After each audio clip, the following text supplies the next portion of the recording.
The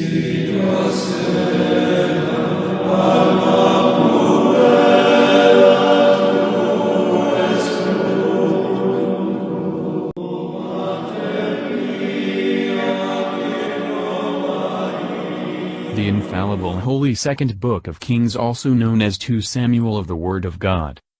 David mourned for the death of Saul and Jonathan. He ordereth the man to be slain who pretended he had killed Saul.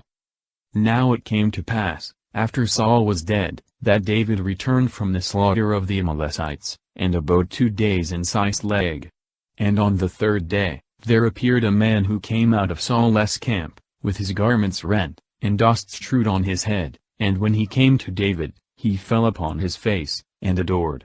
And David said to him, From whence comest thou? And he said to him, I am fled out of the camp of Israel. And David said unto him, What is the matter that is come to pass? Tell me. He said, The people are fled from the battle, and many of the people are fallen and dead, moreover Saul and Jonathan his son are slain. And David said to the young man that told him, How knowest thou that Saul and Jonathan his son are dead?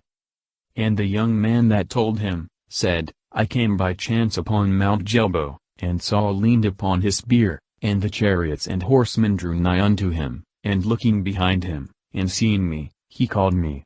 And I answered, Here am I. And he said to me, Who art thou? And I said to him, I am an Amalekite. And he said to me, Stand over me, and kill me, for anguish is come upon me, and as yet my whole life is in me. So standing over him, I killed him, for I knew that he could not live after the fall, and I took the diadem that was on his head, and the bracelet that was on his arm, and have brought them hither to thee, my lord. I killed him. This story of the young Amalekite was not true, as may easily be proved by comparing it with the last chapter of the foregoing book. Then David took hold of his garments and rent them, and likewise all the men that were with him. And they mourned, and wept, and fasted until evening for Saul, and for Jonathan his son, and for the people of the Lord, and for the house of Israel, because they were fallen by the sword. And David said to the young man that told him, Whence art thou? He answered, I am the son of a stranger of Amalek. David said to him, Why didst thou not fear to put out thy hand to kill the Lord's anointed?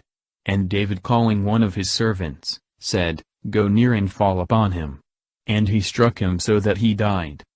And David said to him, Thy blood be upon thy own head, for thy own mouth hath spoken against thee, saying, I have slain the Lord's anointed.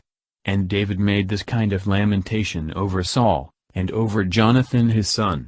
Also he commanded that they should teach the children of Judah the use of the bow, as it is written in the book of the just, and he said, Consider, O Israel, for them that are dead, wounded on thy high places. The illustrious of Israel are slain upon thy mountains, how are the valiant fallen? Tell it not in Geth, publish it not in the streets of Askelon, lest the daughters of the Philistines rejoice, lest the daughters of the uncircumcised triumph. Ye mountains of Jelbo, let neither dew, nor rain come upon you, neither be they fields of first fruits, for there was cast away the shield of the valiant, the shield of Saul as though he had not been anointed with oil. From the blood of the slain, from the fat of the valiant, the arrow of Jonathan never turned back, and the sword of Saul did not return empty. Saul and Jonathan, lovely, and comely in their life, even in death they were not divided, they were swifter than eagles, stronger than lions. Ye daughters of Israel, weep over Saul, who clothed you with scarlet and delights, who gave ornaments of gold for your attire. How are the valiant fallen in battle? Jonathan slain in the high places? I grieve for thee, my brother Jonathan, exceeding beautiful, and amiable to me above the love of women. As the mother loveth her only son, so did I love thee. How are the valiant fallen, and the weapons of war perished? David is received and anointed king of Judah. Isbosheth the son of Saul reigneth over the rest of Israel. A battle between Abner and Joab. And after these things David consulted the Lord, saying, Shall I go up into one of the cities of Judah? And the Lord said to him, Go up. And David said, Whither shall I go up? And he answered him, Into Hebron. So David went up, and his 2 wives, Ahinoam the Jezreelitess, and Abigail the wife of Nabal of Carmel, and the men also that were with him. David brought up every man with his household, and they abode in the towns of Hebron. And the men of Judah came, and anointed David there, to be king over the house of Judah. And it was told David, that the men of Jabes Gilead had buried Saul. David therefore sent messengers to the men of Jabes Gilead, and said to them, Blessed be you to the Lord, who have shown this mercy to your master Saul, and have buried him. And now the Lord surely will render you mercy and truth, and I also will requite you for this good turn, because you have done this thing.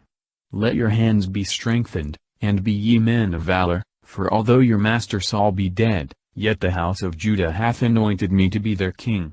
But Abner the son of Ner, general of Saul's army, took Isbosheth the son of Saul, and led him about through the camp, and made him king over Gilead, and over Jeshurun, and over Jezreel, and over Ephraim, and over Benjamin, and over all Israel.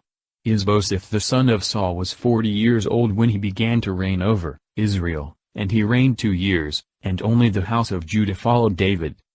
He reigned 2 years, viz., before he began visibly to decline, but in all he reigned 7 years and 6 months, for so long David reigned in Hebron. And the number of the days that David abode, reigning in Hebron over the house of Judah, was 7 years and 6 months. And Abner the son of Ner, and the servants of Isbosheth the son of Saul, went out from the camp to Gabaon. And Joab the son of Sarviah, and the servants of David went out, and met them by the pool of Gabaon. And when they were come together, they sat down over against one another, the one on the one side of the pool, and the other on the other side. And Abner said to Joab, Let the young men rise, and play before us. And Joab answered, Let them rise. Then there rose and went over 12 in number of Benjamin, of the part of Isbosheth the son of Saul, and 12 of the servants of David. And every one catching his fellow by the head, thrust his sword into the side of his adversary, and they fell down together, and the name of the place was called, the Field of the Valiant, in Gabaon. And there was a very fierce battle that day, and Abner was put to flight, with the men of Israel, by the servants of David. And there were the 3 sons of Sarviah there, Joab, and Abisai, and Asahel. Now Asahel was a most swift runner, like one of the roes that abide in the woods. And Asahel pursued after Abner, and turned not to the right hand nor to the left from following Abner. And Abner looked behind him, and said, Art thou Asahel? And he answered, I am. And Abner said to him, Go to the right hand or to the left, and lay hold on one of the young men and take thee his spoils. But Asahel would not leave off following him close. And again Abner said to Asahel, Go off, and do not follow me, lest I be obliged to stab thee to the ground, and I shall not be able to hold up my face to Joab thy brother. But he refused to hearken to him, and would not turn aside, wherefore Abner struck him with his spear with a backstroke in the groin, and thrust him through, and he died upon the spot, and all that came to the place where Asahel fell down and died stood still. Now while Joab and Abisai pursued after Abner, the sun went down, and they came as far as the hill of the aqueduct, that lieth over against the valley by the way of the wilderness in Gabaon. And the children of Benjamin gathered themselves together to Abner, and being joined in one body, they stood on the top of a hill. And Abner cried out to Joab, and said, Shall thy sword rage unto utter destruction? Knowest thou not that it is dangerous to drive people to despair? How long dost thou defer to bid the people cease from pursuing after their brethren? And Joab said, As the Lord liveth, if thou hadst spoke sooner, even in the morning the people should have retired from pursuing after their brethren. Then Joab sounded the trumpet, and all the army stood still, and did not pursue after Israel any farther, nor fight any more. And Abner and his men walked all that night through the plains, and they passed the Jordan, and having gone through all Beth-horon, came to the camp. And Joab returning, after he had left Abner, assembled all the people, and there were wanting of David's servants 19 men, beside Asahel. But the servants of David had killed of Benjamin, and of the men that were with Abner, 360, who all died. And they took Asahel, and buried him in the sepulchre of his father in Bethlehem. And Joab, and the men that were with him, marched all the night, and they came to Hebron at break of day. David groweth daily stronger. Abner cometh over to him, he is treacherously slain by Joab. Now there was a long war between the house of Saul and the house of David, David prospering and growing always stronger and stronger, but the house of Saul decaying daily. And sons were born to David in Hebron, and his firstborn was Amnon of Ahinoam the Jezreelitess, and his second Chelub of Abigail the wife of Nabal of Carmel, and the third Absalom the son of Maachah the daughter of Tholmai king of Geshur, and the fourth Adonias, the son of Haggith, and the fifth Saphathiah the son of Abital, and the sixth Jethram of Eglah the wife of David. These were born to David in Hebron. There was a long war between the house of Saul, rather a strife or emulation than a war with arms. It lasted 5 years and a half. Now while there was war between the house of Saul and the house of David, Abner the son of Ner ruled the house of Saul. And Saul had a concubine named Rizpah, the daughter of Aiah. And Isbosheth said to Abner, Why didst thou go into my father's concubine? And he was exceedingly angry for the words of Isbosheth, and said, Am I a dog's head against Judah this day, who have shown mercy to the house of Saul thy father, and to his brethren and friends, and have not delivered thee into the hands of David, and hast thou sought this day against me to charge me with a matter concerning a woman? So do God to Abner, and more also, unless as the Lord hath sworn to David, so I do to him, that the kingdom be translated from the house of Saul, and the throne of David be set up over Israel, and over Judah from Dan to Bersabeh. And he could not answer him a word, because he feared him.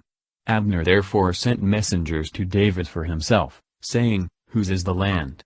And that they should say, Make a league with me, and my hand shall be with thee, and I will bring all Israel to thee.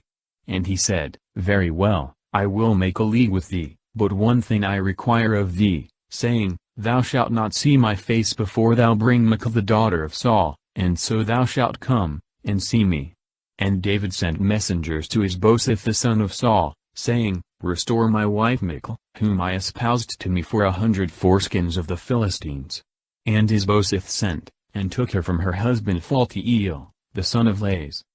And her husband followed her, weeping as far as Barim, and Abner said to him, Go and return. And he returned. Abner also spoke to the ancients of Israel, saying, Both yesterday and the day before you sought for David that he might reign over you. Now then do it, because the Lord hath spoken to David, saying, By the hand of my servant David the first will save my people Israel from the hands of the Philistines, and of all their enemies. And Abner spoke also to Benjamin. And he went to speak to David in Hebron all that seemed good to Israel, and to all Benjamin. And he came to David in Hebron with 20 men, and David made a feast for Abner, and his men that came with him. And Abner said to David, I will rise, that I may gather all Israel unto thee my lord the king, and may enter into a league with thee, and that thou mayst reign over all as thy soul desireth. Now when David bad brought Abner on his way, and he was gone in peace, immediately David's servants and Joab came, after having slain the robbers, with an exceeding great booty, and Abner was not with David in Hebron, for he had now sent him away, and he was gone in peace. And Joab and all the army that was with him, came afterwards, and it was told Joab, that Abner the son of Ner came to the king, and he hath sent him away, and he is gone in peace. And Joab went in to the king, and said, What hast thou done? Behold, Abner came to thee, why didst thou send him away, and he is gone and departed? Knowest thou not Abner the son of Ner, that to this end he came to thee, that he might deceive thee, and to know thy going out, and thy coming in, and to know all thou dost? Then Joab going out from David, sent messengers after Abner, and brought him back from the cistern of Sirah, David knowing nothing of it. And when Abner was returned to Hebron, Joab took him aside to the middle of the gate, to speak to him treacherously, and he stabbed him there in the groin, and he died, in revenge of the blood of Asahel his brother. And when David heard of it, after the thing was now done, he said, I, and my kingdom are innocent before the Lord forever of the blood of Abner the son of Ner, and may it come upon the head of Joab, and upon all his father's house, and let there not fail from the house of Joab one that hath an issue of seed, or that is a leper, or that holdeth the distaff, or that falleth by the sword, or that wanteth bread. So Joab and Abishai his brother slew Abner, because he had killed their brother Saul at Gabaon in the battle. And David said to Joab, and to all the people that were with him, Rend your garments, and gird yourselves with sackcloths, and mourn before the funeral of Abner. And King David himself followed the bier. And when they had buried Abner in Hebron, King David lifted up his voice, and wept at the grave of Abner, and all the people also wept. And the king mourning and lamenting over Abner, said, Not as cowards are wont to die, hath Abner died. Thy hands were not bound, nor thy feet laden with fetters, but as men fall before the children of iniquity, so didst thou fall. And all the people repeating it wept over him. And when all the people came to take meat with David, while it was yet broad day, David swore, saying, So do God to me, and more also, if I taste bread or anything else before sunset. And all the people heard, and they were pleased, and all that the king did seemed good in the sight of all the people. And all the people, and all Israel understood that day that it was not the king's doing, that Abner the son of Ner was slain. The king also said to his servants, Do you not know that a prince and great man is slain this day in Israel? But I as yet am tender, though anointed king. And these men the sons of Sarvia are too hard for me, the Lord reward him that doth evil according to his wickedness. Isbosheth is murdered by 2 of his servants. David punisheth the murderers. And Isbosheth the sons of Saul heard that Abner was slain in Hebron, and his hands were weakened, and all Israel was troubled. Now the sons of Saul had 2 men captains of his bands, the name of the one was Baanah, and the name of the other Rechab, the sons of Reman a Beerothite of the children of Benjamin, for Beeroth also was reckoned in Benjamin. And the Beerothites fled into Geth-haim, and were sojourners there until that time. And Jonathan the son of Saul bad a son that was lame of his feet, for he was 5 years old when the tidings came of Saul and Jonathan from Jezreel. And his nurse took him up and fled, and as she made haste to flee, he fell and became lame, and his name was Mephibosheth. And the sons of Reman the Beerothite, Rechab and Baanah coming, went into the house of Isbosheth in the heat of the day, and he was sleeping upon his bed at noon. And the doorkeeper of the house, who was cleansing wheat, was fallen asleep. And they entered into the house secretly taking ears of corn, and Rechab and Baanah his brother stabbed him in the groin, and fled away. For when they came into the house, Be was sleeping upon his bed in a parlor, and they struck him and killed him, and taking away his head they went off by the way of the wilderness, walking all night. And they brought the head of Isbosheth to David to Hebron, and they said to the king, Behold the head of Isbosheth the son of Saul thy enemy who sought thy life, and the Lord hath revenged my lord the king this day of Saul, and of his seed. But David answered Rechab, and Baanah his brother, the sons of Reman the Beerothite, and said to them, As the Lord liveth, who hath delivered my soul out of all distress, the man that told me, and said, Saul is dead, who thought he brought good tidings, I apprehended, and slew him in Ziklag, who should have been rewarded for his news. How much more now when wicked men have slain an innocent man in his own house, upon his bed, shall I not require his blood at your hand, and take you away from the earth?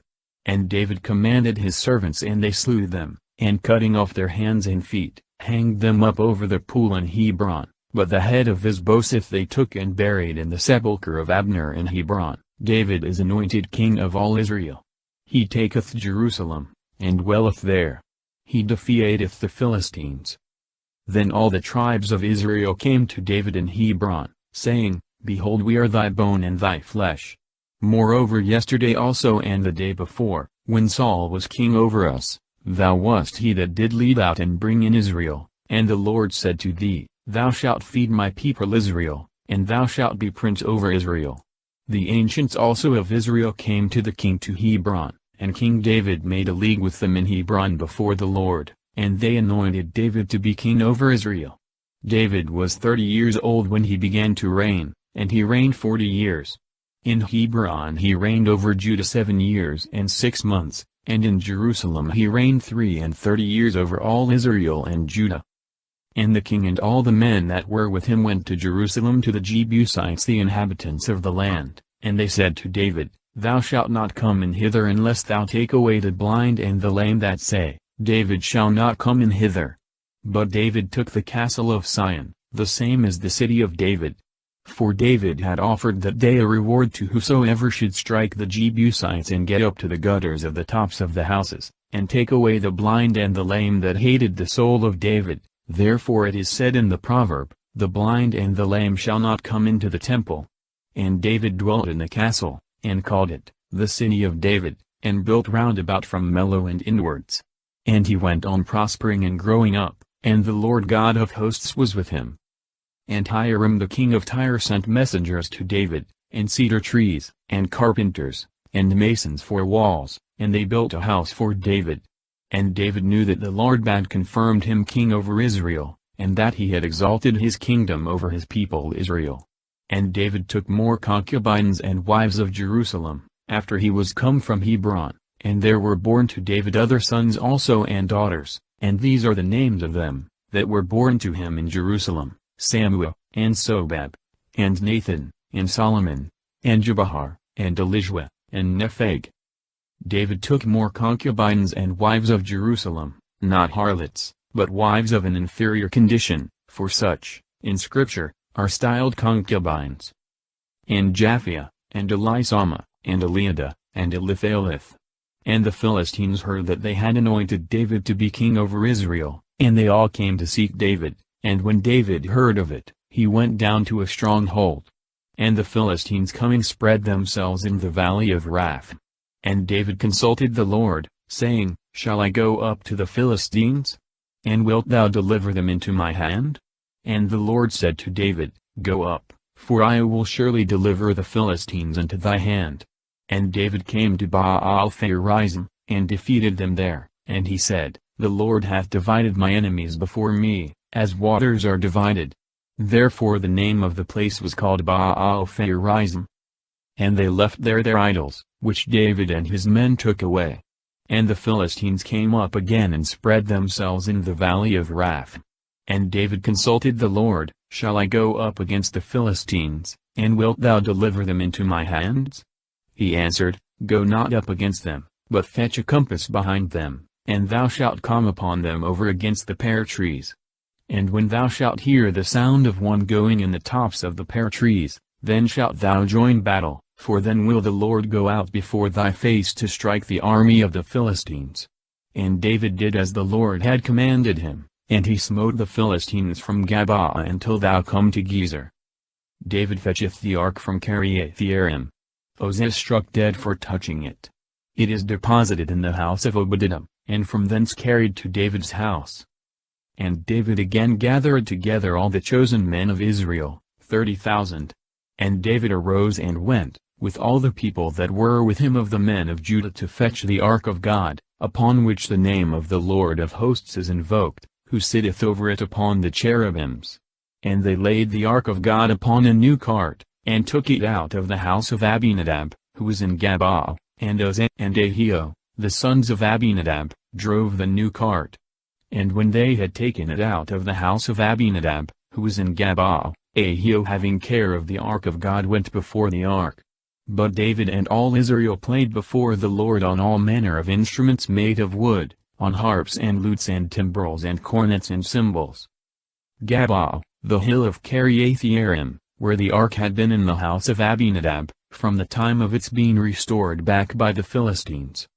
And when they came to the floor of Nachon, Uzzah put forth his hand to the ark of God, and took hold of it, because the oxen kicked and made it lean aside.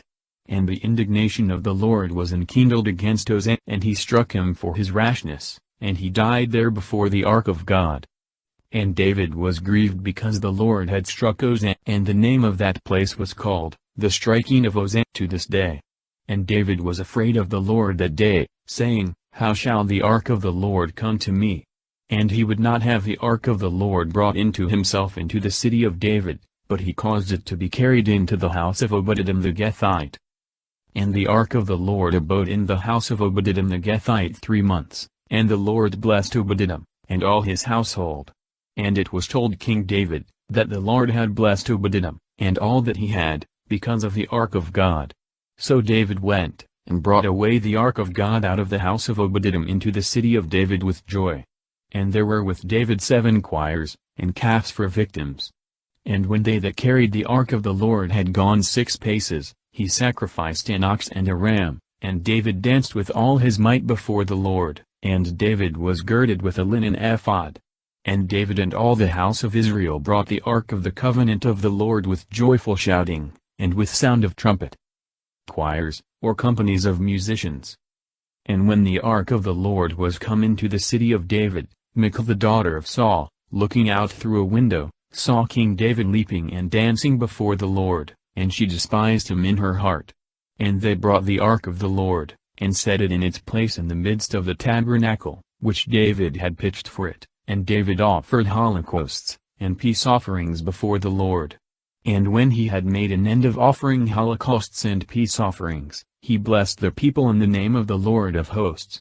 And he distributed to all the multitude of Israel both men and women, to every one, a cake of bread, and a piece of roasted beef, and fine flour fried with oil, and all the people departed every one to his house. And David returned to bless his own house, and Michal the daughter of Saul coming out to meet David, said, How glorious was the king of Israel today, uncovering himself before the handmaids of his servants, and was naked, as if one of the buffoons should be naked. And David said to Michal, Before the Lord, who chose me rather than thy father, and than all his house, and commanded me to be ruler over the people of the Lord in Israel, I will both play and make myself meaner than I have done, and I will be little in my own eyes, and with the handmaid of whom thou speakest, I shall appear more glorious. Therefore Michal the daughter of Saul had no child to the day of her death. David's purpose to build a temple is rewarded with the promise of great blessings in his seed, his prayer and thanksgiving. And it came to pass when the king sat in his house, and the Lord had given him rest on every side from all his enemies, he said to Nathan the prophet, Dost thou see that I dwell in a house of cedar, and the ark of God is lodged within skins? And Nathan said to the king, Go, do all that is in thy heart, because the Lord is with thee. But it came to pass that night, that the word of the Lord came to Nathan, saying, Go, and say to my servant David, Thus saith the Lord, Shalt thou build me a house to dwell in, whereas I have not dwelt in a house from the day that I brought the children of Israel out of the land of Egypt even to this day, but have walked in a tabernacle, and in a tent. In all the places that I have gone through with all the children of Israel, did ever I speak a word to any one of the tribes of Israel, whom I commanded to feed my people Israel, saying, Why have you not built me a house of cedar? And now thus shalt thou speak to my servant David, Thus saith the Lord of hosts, I took thee out of the pastures from following the sheep to be ruler over my people Israel, and I have been with thee wheresoever thou hast walked, and have slain all thy enemies from before thy face, and I have made thee a great man, like unto the name of the great ones that are on the earth. And I will appoint a place for my people Israel, and I will plant them, and they shall dwell therein, and shall be disturbed no more, neither shall the children of iniquity afflict them any more as they did before. From the day that I appointed judges over my people Israel, and I will give thee rest from all thy enemies. And the Lord foretelleth to thee, that the Lord will make thee a house. And when thy days shall be fulfilled, and thou shalt sleep with thy fathers, I will raise up thy seed after thee, which shall proceed out of thy bowels, and I will establish his kingdom. He shall build a house to my name, and I will establish the throne of his kingdom forever. I will be to him a father, and he shall be to me a son, and if he commit any iniquity, I will correct him with the rod of men, and with the stripes of the children of men. But my mercy I will not take away from him, as I took it from Saul, whom I removed from before my face. I will establish his kingdom. This prophecy partly relateth to Solomon, but much more to Christ, who is called the Son of David in Scripture, and who is the builder of the true temple, which is the church, his everlasting kingdom, which shall never fail. And thy house shall be faithful, and thy kingdom forever before thy face, and thy throne shall be firm forever. According to all these words and according to all this vision, so did Nathan speak to David. And David went in, and sat before the Lord, and said, Who am I, O Lord God, and what is my house, that thou hast brought me thus far? But yet this hath seemed little in thy sight, O Lord God, unless thou didst also speak of the house of thy servant for a long time to come, for this is the law of Adam, O Lord God. And what can David say more unto thee? For thou knowest thy servant, O Lord God. For thy word's sake, and according to thy own heart thou hast done all these great things, so that thou wouldst make it known to thy servant. Therefore thou art magnified, O Lord God, because there is none like to thee, neither is there any God besides thee, in all the things that we have heard with our ears.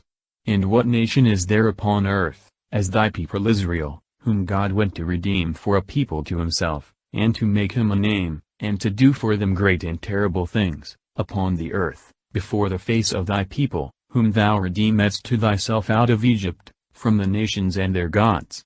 For thou hast confirmed to thyself thy people Israel to be an everlasting people, and thou, O Lord God, art become their God. And now, O Lord God, raise up forever the word that thou hast spoken, concerning thy servant and concerning his house, and do as thou hast spoken. That thy name may be magnified forever, and it may be said, The Lord of hosts is God over Israel. And the house of thy servant David shall be established before the Lord. Because thou, O Lord of hosts, God of Israel, hast revealed to the ear of thy servant, saying, I will build thee a house, therefore hath thy servant found in his heart to pray this prayer to thee. And now, O Lord God, thou art God, and thy words shall be true, for thou hast spoken to thy servant these good things. And now begin, and bless the house of thy servant, that it may endure forever before thee, because thou, O Lord God, hast spoken it, and with thy blessing let the house of thy servant be blessed forever. David's victories, and his chief officers. And it came to pass after this that David defeated the Philistines, and brought them down, and David took the bridle of tribute out of the hand of the Philistines. And he defeated Moab, and measured them with a line, casting them down to the earth, and he measured with 2 lines, one to put to death, and one to save alive. And Moab was made to serve David under tribute. David defeated also Hadarezer the son of Roab king of Soba, when he went to extend his dominion over the river Euphrates. And David took from him 1,700 horsemen, and 20,000 footmen, and halved all the chariot horses, and only reserved of them for 100 chariots. And the Syrians of Damascus came to succor Hadarezer the king of Soba, and David slew of the Syrians 22,000 men. And David put garrisons in Syria of Damascus, and Syria served David under tribute, and the Lord preserved David in all his enterprises, whithersoever he went. And David took the arms of gold, which the servants of Hadarezer wore, and brought them to Jerusalem. And out of Bet, and out of Beroth, cities of Hadarezer, King David took an exceeding great quantity of brass. And thou the king of Hamath heard that David had defeated all the forces of Hadarezer.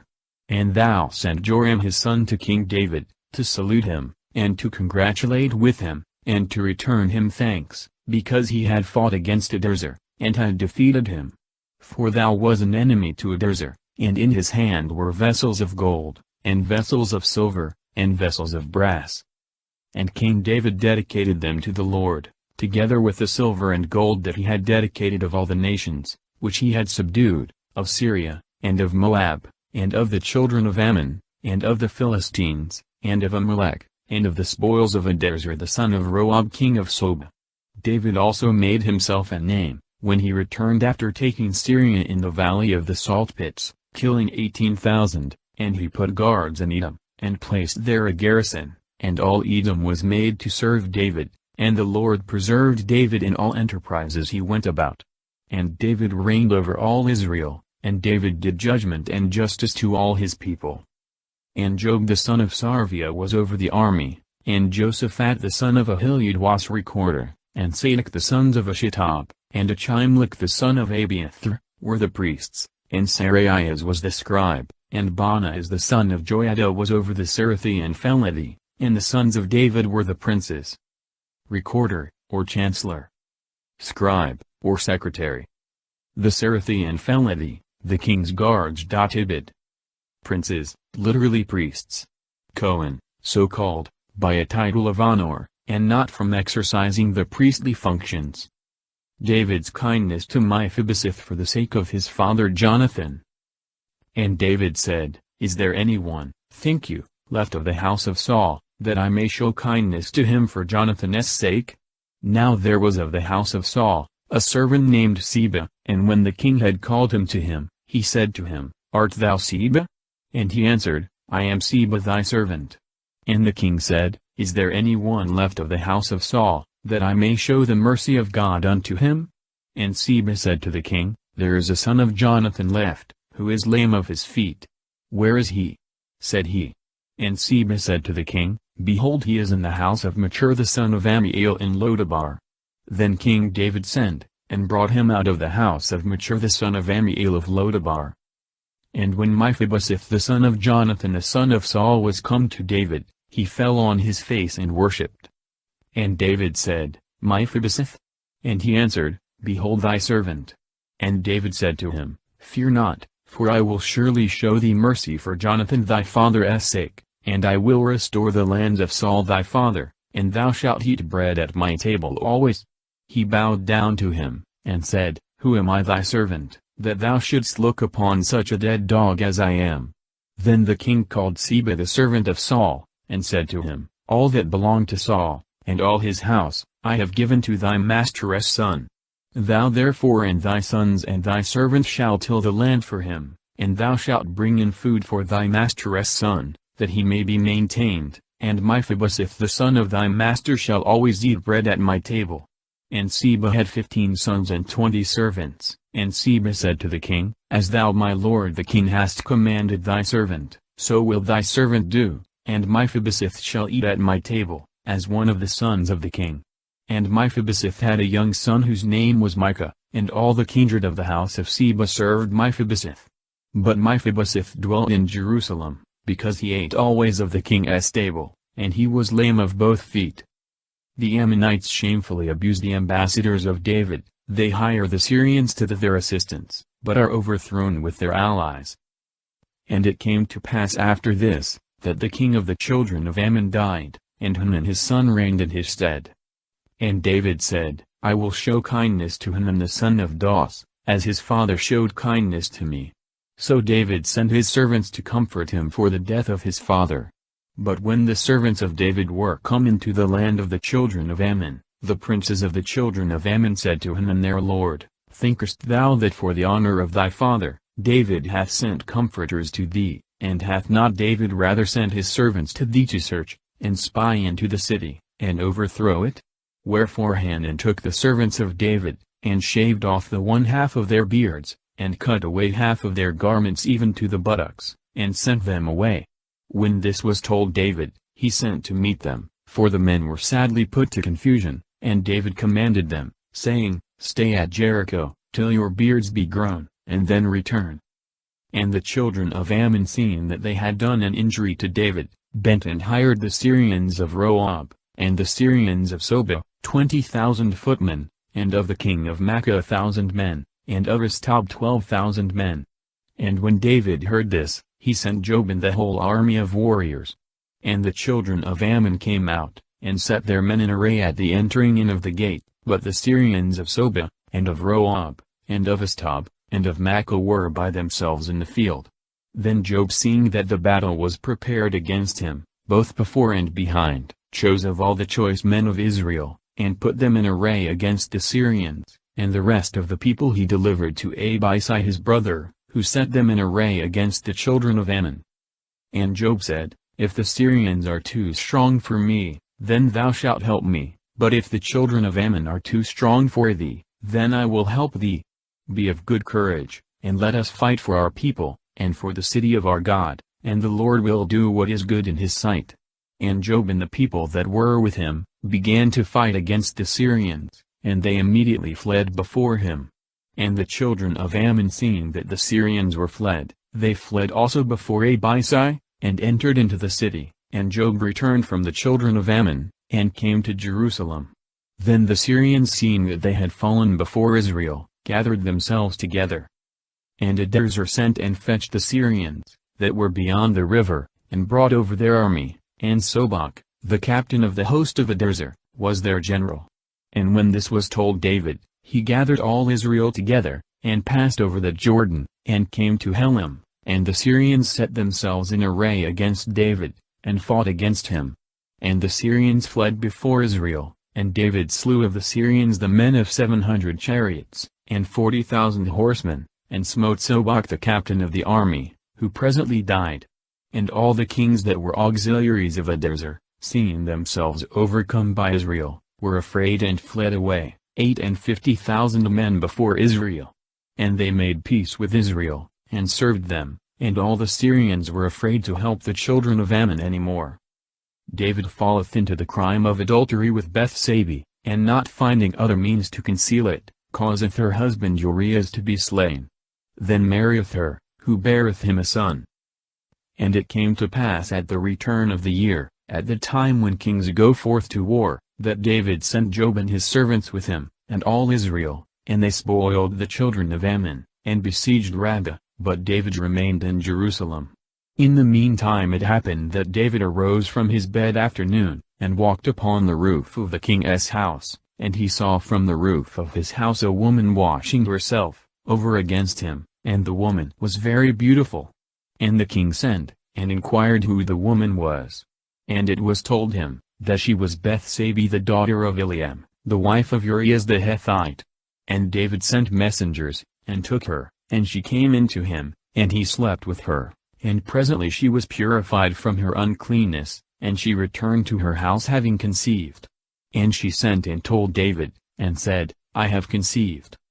And David sent to Joab, saying, Send me Urias the Hittite. And Joab sent Urias to David. And Urias came to David. And David asked how Joab did, and the people, and how the war was carried on. And David said to Urias, Go into thy house, and wash thy feet. And Urias went out from the king's house, and there went out after him a mess of meat from the king. But Urias slept before the gate of the king's house, with the other servants of his lord, and went not down to his own house. And it was told David by some that said, Urias went not to his house. And David said to Urias, Didst thou not come from thy journey? Why didst thou not go down to thy house? And Urias said to David, The ark of God and Israel and Judah dwell in tents, and my lord Joab and the servants of my lord abide upon the face of the earth, and shall I go into my house, to eat and to drink, and to sleep with my wife? By thy welfare and by the welfare of thy soul I will not do this thing. Then David said to Urias, Tarry here today, and tomorrow I will send thee away. Urias tarried in Jerusalem that day and the next. And David called him to eat and to drink before him, and he made him drunk, and he went out in the evening, and slept on his couch with the servants of his lord, and went not down into his house. And when the morning was come, David wrote a letter to Joab, and sent it by the hand of Urias, writing in the letter, Set ye Urias in the front of the battle, where the fight is strongest, and leave ye him, that he may be wounded and die. Wherefore as Joab was besieging the city, he put Urias in the place where he knew the bravest men were. And the men coming out of the city, fought against Joab, and there fell some of the people of the servants of David, and Urias the Hittite was killed also. Then Joab sent, and told David all things concerning the battle. And he charged the messenger, saying, When thou hast told all the words of the battle to the king, if thou see him to be angry, and he shall say, Why did you approach so near to the wall to fight? Knew you not that many darts are thrown from above off the wall? Who killed Abimelech the sons of Jerubbaal? Did not a woman cast a piece of a millstone upon him from the wall, and slew him in Thebes? Why did you go near the wall? Thou shalt say, Thy servant Urias the Hittite is also slain. So the messenger departed, and came and told David all that Joab had commanded him. And the messenger said to David, The men prevailed against us, and they came out to us into the field, and we vigorously charged and pursued them even to the gate of the city. And the archers shot their arrows at thy servants from off the wall above, and some of the king's servants are slain, and thy servant Urias the Hittite is also dead. And David said to the messenger, Thus shalt thou say to Joab, Let not this thing discourage thee, for various is the event of war, and sometimes one, sometimes another is consumed by the sword. Encourage thy warriors against the city, and exhort them that thou mayest overthrow it. And the wife of Uriah heard that Uriah her husband was dead, and she mourned for him. And the mourning being over, David sent and brought her into his house, and she became his wife, and she bore him a son, and this thing which David had done, was displeasing to the Lord. Nathan's parable. David confesseth his sin, and is forgiven, yet so as to be sentenced to most severe temporal punishments. The death of the child. The birth of Solomon. The taking of Rabbath. And the Lord sent Nathan to David, and when he was come to him, he said to him, There were 2 men in one city, the one rich, and the other poor. The rich man had exceeding many sheep and oxen. But the poor man had nothing at all but one little ewe lamb, which he had bought and nourished up, and which had grown up in his house together with his children, eating of his bread, and drinking of his cup, and sleeping in his bosom, and it was unto him as a daughter. And when a certain stranger was come to the rich man, he spared to take of his own sheep and oxen, to make a feast for that stranger, who was come to him, but took the poor man's ewe, and dressed it for the man that was come to him. And David's anger being exceedingly kindled against that man, he said to Nathan, As the Lord liveth, the man that hath done this is a child of death. He shall restore the ewe fourfold, because he did this thing, and had no pity. And Nathan said to David, Thou art the man. Thus saith the Lord the God of Israel, I anointed thee king over Israel, and I delivered thee from the hand of Saul, and gave thee thy master's house and thy master's wives into thy bosom, and gave thee the house of Israel and Judah, and if these things be little, I shall add far greater things unto thee. Why therefore hast thou despised the word of the Lord, to do evil in my sight? Thou hast killed Uriah the Hittite with the sword, and hast taken his wife to be thy wife, and hast slain him with the sword of the children of Ammon. Therefore the sword shall never depart from thy house, because thou hast despised me, and hast taken the wife of Uriah the Hittite to be thy wife. Thus saith the Lord, Behold, I will raise up evil against thee out of thy own house, and I will take thy wives before thy eyes and give them to thine heir, and he shall lie with thy wives in the sight of this sun. For thou didst it secretly, but I will do this thing in the sight of all Israel, and in the sight of the sun. And David said to Nathan, I have sinned against the Lord. And Nathan said to David, The Lord also hath taken away thy sin, thou shalt not die. Nevertheless, because thou hast given occasion to the enemies of the Lord to blaspheme, for this thing, the child that is born to thee, shall surely die. And Nathan returned to his house. The Lord also struck the child which the wife of Uriah had borne to David, and his life was despaired of. I will raise, all these evils, inasmuch as they were punishments, came upon David by a just judgment of God, for his sin, and therefore God says, I will raise, etc. But inasmuch as they were sins, on the part of Absalom and his associates, God was not the author of them, but only permitted them. And David besought the Lord for the child, and David kept a fast, and going in by himself lay upon the ground. And the ancients of his house came, to make him rise from the ground, but he would not, neither did he eat meat with them. And it came to pass on the 7th day that the child died, and the servants of David feared to tell him, that the child was dead. For they said, Behold, when the child was yet alive, we spoke to him, and he would not hearken to our voice. How much more will he afflict himself if we tell him that the child is dead? But when David saw his servants whispering, he understood that the child was dead, and he said to his servants, Is the child dead? They answered him, He is dead. Then David arose from the ground, and washed and anointed himself, and when he had changed his apparel, he went into the house of the Lord, and worshipped, and then he came into his own house, and he called for bread, and ate. And his servants said to him, What thing is this that thou hast done?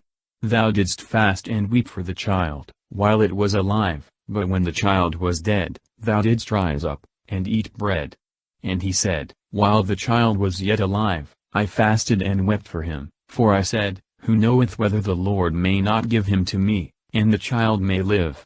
But now that he is dead, why should I fast? Shall I be able to bring him back any more? I shall go to him rather, but he shall not return to me. And David comforted Bethsabee his wife, and went in unto her, and slept with her, and she bore a son, and he called his name Solomon, and the Lord loved him. And he sent by the hand of Nathan the prophet, and called his name, Amiable to the Lord, because the Lord loved him. Amiable to the Lord, or, beloved of the Lord. In Hebrew, Jedidiah. And Job fought against Rabbath of the children of Ammon, and laid close siege to the royal city. And Job sent messengers to David, saying, I have fought against Rabbath, and the city of waters is about to be taken. Now therefore gather thou the rest of the people together, and besiege the city and take it, lest when the city shall be wasted by me, the victory be ascribed to my name. Then David gathered all the people together, and went out against Rabbath, and after fighting, he took it. And he took the crown of their king from his head, the weight of which was a talent of gold, set with most precious stones, and it was put upon David's head, and the spoils of the city which were very great he carried away. The city of waters, Rabbath, the royal city of the Ammonites, was called the city of waters, from being encompassed with waters. And bringing forth the people thereof he sawed them, and drove over them chariots armed with iron, and divided them with knives, and made them pass through brick ends. So did he to all the cities of the children of Ammon, and David returned, with all the army to Jerusalem. Ammon ravisheth Thamar. For which Absalom killeth him, and fleeth to Jeshurun. And it came to pass after this, that Amnon the son of David loved the sister of Absalom the son of David, who was very beautiful, and her name was Thamar. And he was exceedingly fond of her, so that he fell sick for the love of her, for as she was a virgin, he thought it hard to do anything dishonestly with her. Now Amnon had a friend, named Jonadab the son of Shimea the brother of David, a very wise man, and he said to him, Why dost thou grow so lean from day to day, O son of the king? Why dost thou not tell me the reason of it? And Amnon said to him, I am in love with Thamar the sister of my brother Absalom. And Jonadab said to him, Lie down upon thy bed, and feign thyself sick, and when thy father shall come to visit thee, say to him, Let my sister Thamar, I pray thee, come to me, to give me to eat, and to make me a mess, that I may eat it at her hand. A very wise man, that is, a crafty and subtle man, for the counsel he gave on this occasion shows that his wisdom was but carnal and worldly. So Amnon lay down, and made as if he were sick, and when the king came to visit him, Amnon said to the king, I pray thee let my sister Thamar come, and make in my sight 2 little messes, that I may eat at her hand. Then David sent home to Thamar, saying, Come to the house of thy brother Amnon, and make him a mess. And Thamar came to the house of Amnon her brother, but he was laid down, and she took meal and tempered it, and dissolving it in his sight she made little messes. And taking what she had boiled, she poured it out, and set it before him, but he would not eat, and Amnon said, Put out all persons from me. And when they had put all persons out, Amnon said to Thamar, Bring the mess into the chamber, that I may eat at thy hand. And Thamar took the little messes which she had made, and brought them into her brother Amnon in the chamber. And when she had presented him the meat, he took hold of her, and said, Come lie with me, my sister. She answered him, Do not so, my brother, do not force me, for no such thing must be done in Israel. Do not thou this folly. For I shall not be able to bear my shame, and thou shalt be as one of the fools in Israel, but rather speak to the king, and he will not deny me to thee. But he would not hearken to her prayers, but being stronger overpowered her and lay with her. Then Amnon hated her with an exceeding great hatred, so that the hatred wherewith he hated her was greater than the love with which he had loved her before. And Amnon said to her, Arise, and get thee gone. She answered him, This evil which now thou dost against me, in driving me away, is greater than that which thou didst before. And he would not hearken to her, but calling the servants that ministered to him, he said, Thrust this woman out from me, and shut the door after her. And she was clothed with a long robe, for the king's daughters that were virgins, used such kind of garments. Then his servant thrust her out, and shut the door after her. And she put ashes on her head, and rent her long robe and laid her hands upon her head, and went on crying. And Absalom her brother said to her, Hath thy brother Amnon lain with thee? But now, sister, hold thy peace, he is thy brother, and afflict not thy heart for this thing. So Thamar remained pining away in the house of Absalom her brother. And when King David heard of these things he was exceedingly grieved, and he would not afflict the spirit of his son Amnon, for he loved him, because he was his firstborn. But Absalom spoke not to Amnon neither good nor evil, for Absalom hated Amnon because he had ravished his sister Thamar. And it came to pass after 2 years, that the sheep of Absalom were shorn in Baal-Hasor, which is near Ephraim, and Absalom invited all the king's sons, and he came to the king, and said to him, Behold, thy servant's sheep are shorn. Let the king, I pray, with his servants come to his servant. And the king said to Absalom, Nay, my son, do not ask that we should all come, and be chargeable to thee. And when he pressed him, and he would not go, he blessed him. And Absalom said, If thou wilt not come, at least let my brother Amnon, I beseech thee, come with us. And the king said to him, It is not necessary that he should go with thee. But Absalom pressed him, so that he let Amnon and all the king's sons go with him. And Absalom made a feast as it were the feast of a king.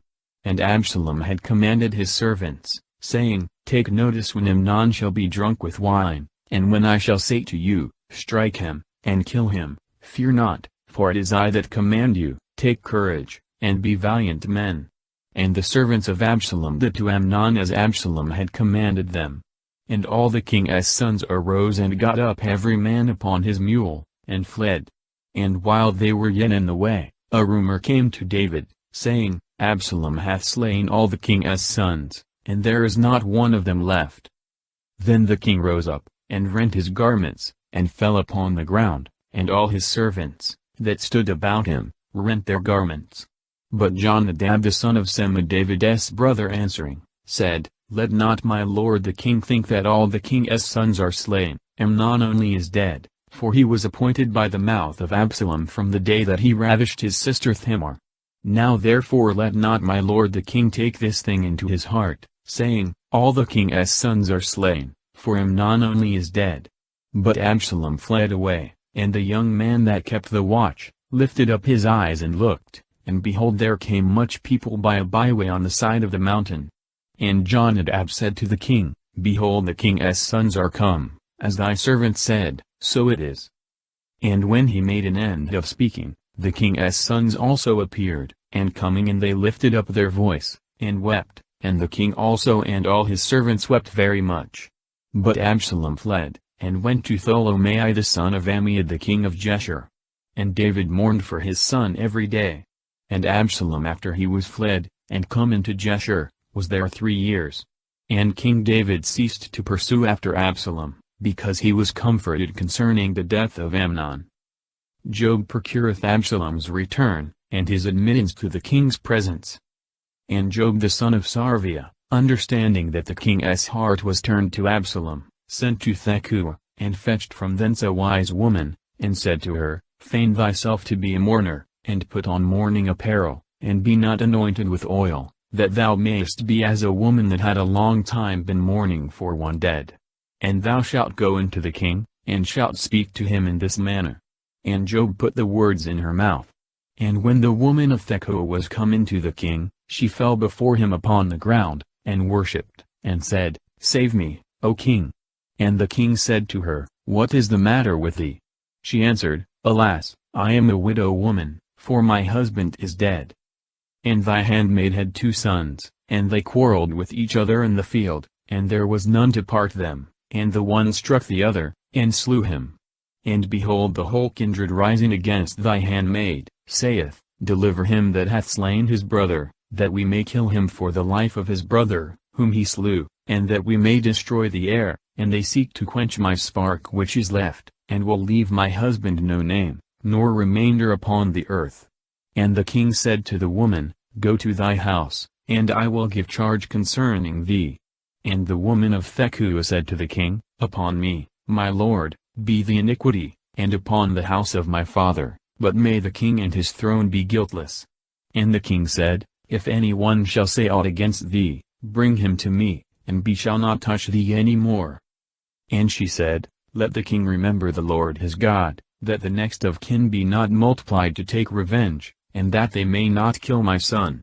And he said, As the Lord liveth, there shall not one hair of thy son fall to the earth.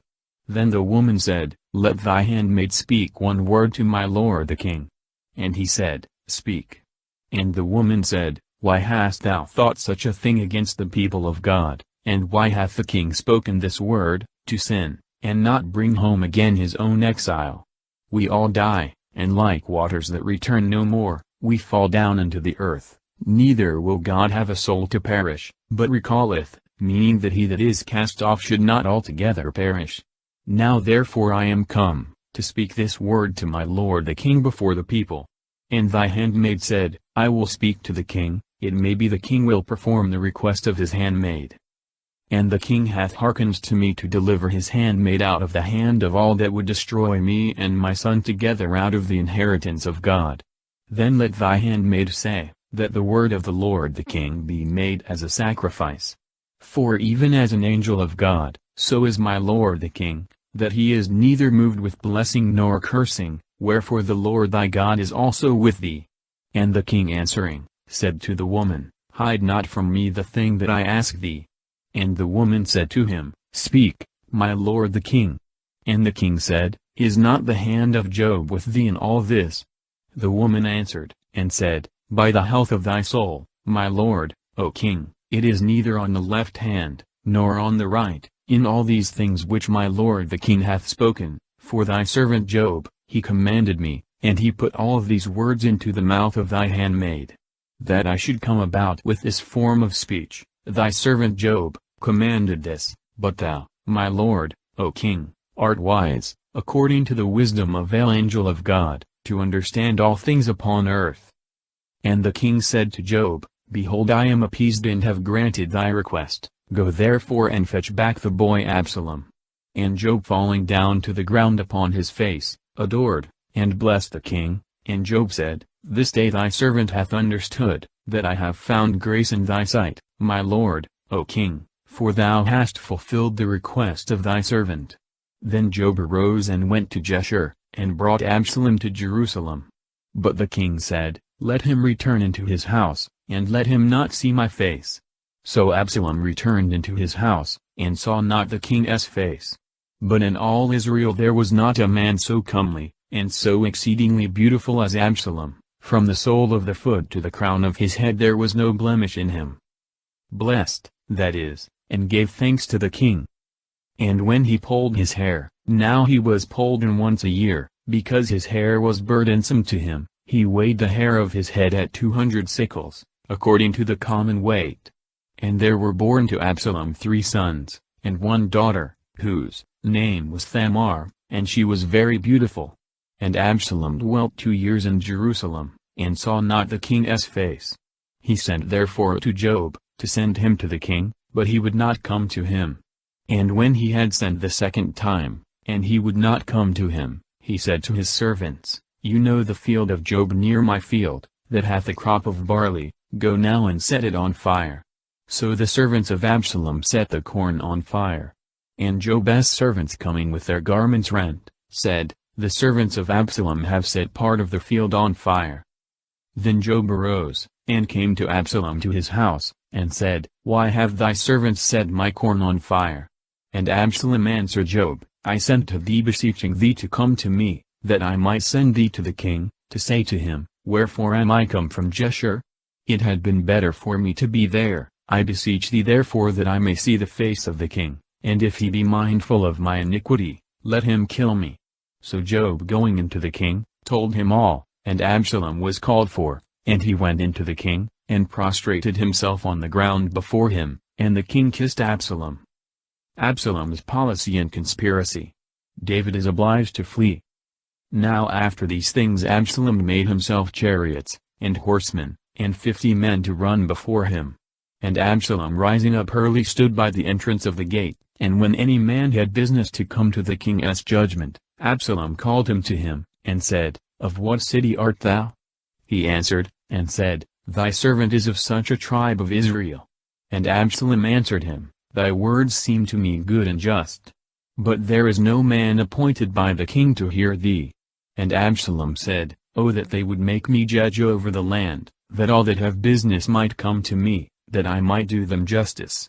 Moreover, when any man came to him to salute him, he put forth his hand, and took him, and kissed him. And this he did to all Israel that came for judgment, to be heard by the king, and he enticed the hearts of the men of Israel. And after 40 years, Absalom said to King David, Let me go, and pay my vows which I have vowed to the Lord in Hebron. For thy servant made a vow, when he was in Geshur of Syria, saying, If the Lord shall bring me again into Jerusalem, I will offer sacrifice to the Lord. And King David said to him, Go in peace. And he arose, and went to Hebron. And Absalom sent spies into all the tribes of Israel, saying, As soon as you shall hear the sound of the trumpet, say ye, Absalom reigneth in Hebron. Now there went with Absalom 200 men out of Jerusalem that were called, going with simplicity of heart, and knowing nothing of the design. Absalom also sent for Ahithophel the Gilonite, David's counselor, from his city Gilo. And while he was offering sacrifices, there was a strong conspiracy, and the people running together increased with Absalom. And there came a messenger to David, saying, All Israel with their whole heart followeth Absalom. And David said to his servants, that were with him in Jerusalem, Arise and let us flee, for we shall not escape else from the face of Absalom. Make haste to go out, lest he come and overtake us, and bring ruin upon us, and smite the city with the edge of the sword. And the king's servants said to him, Whatsoever our lord the king shall command, we thy servants will willingly execute. And the king went forth, and all his household on foot, and the king left 10 women his concubines to keep the house, and the king going forth and all Israel on foot, stood afar off from the house, and all his servants walked by him, and the bands of the Serathi, and the Pheleti, and all the Gethites, valiant warriors, 600 men who had followed him from Geth on foot, went before the king. And the king said to Ittai the Gethite, Why comest thou with us? Return and dwell with the king, for thou art a stranger, and art come out of thy own place. Yesterday thou camest, and today shalt thou be forced to go forth with us? But I shall go whither I am going. Return thou, and take back thy brethren with thee, and the Lord will show thee mercy, and truth, because thou hast shown grace and fidelity. Concubines, that is, wives of an inferior degree. And Ittai answered the king, saying, As the Lord liveth, and as my lord the king liveth, in what place soever thou shalt be, my lord, O king, either in death, or in life, there will thy servant be. And David said to Ittai, Come, and pass over. And Ittai the Gethite passed, and all the men that were with him, and the rest of the people. And they all wept with a loud voice, and all the people passed over. The king also himself went over the brook Cedron, and all the people marched towards the way that looketh to the desert. And Zadok the priest also came, and all the Levites with him carrying the ark of the covenant of God, and they set down the ark of God, and Abiathar went up, till all the people that was come out of the city had done passing. And the king said to Zadok, Carry back the ark of God into the city. If I shall find grace in the sight of the Lord, he will bring me again, and he will show me it, and his tabernacle. But if he shall say to me, Thou pleasest me not, I am ready, let him do that which is good before him. And the king said to Zadok the priest, O seer, return into the city in peace, and let Ahimaaz thy son, and Jonathan the son of Abiathar, your 2 sons, be with you. Behold, I will lie hid in the plains of the wilderness, till there come word from you to certify me. So Zadok and Abiathar carried back the ark of God into Jerusalem, and they tarried there. But David went up by the ascent of Mount Olivet, going up and weeping, walking barefoot, and with his head covered, and all the people that were with them, went up with their heads covered weeping. Weeping, David on this occasion wept for his sins, which he knew were the cause of all his sufferings. And it was told David that Ahithophel also was in the conspiracy with Absalom, and David said, Infatuate, O Lord, I beseech thee, the counsel of Ahithophel. And when David was come to the top of the mountain, where he was about to adore the Lord, behold Shusai the Arashite, came to meet him with his garment rent and his head covered with earth. And David said to him, If thou come with me, thou wilt be a burden to me, but if thou return into the city, and wilt say to Absalom, I am thy servant, O king, as I have been thy father's servant, so I will be thy servant, thou shalt defeat the counsel of Ahithophel. And thou hast with thee Zadok, and Abiathar the priests, and what thing soever thou shalt hear out of the king's house, thou shalt tell it to Zadok and Abiathar the priests. And there are with them their 2 sons, Achimaaz the son of Zadok, and Jonathan the son of Abiathar, and you shall send by them to me everything that you shall hear. Then Chuzi the friend of David went into the city, and Absalom came into Jerusalem. Siba bringeth provisions to David. Shimei cursed him. Absalom defilth his father's wives. And when David was a little past the top of the hill, behold, Siba the servant of Mephibosheth came to meet him with 2 asses, laden with 200 loaves of bread, and 100 bunches of raisins, 100 cakes of figs, and a vessel of wine.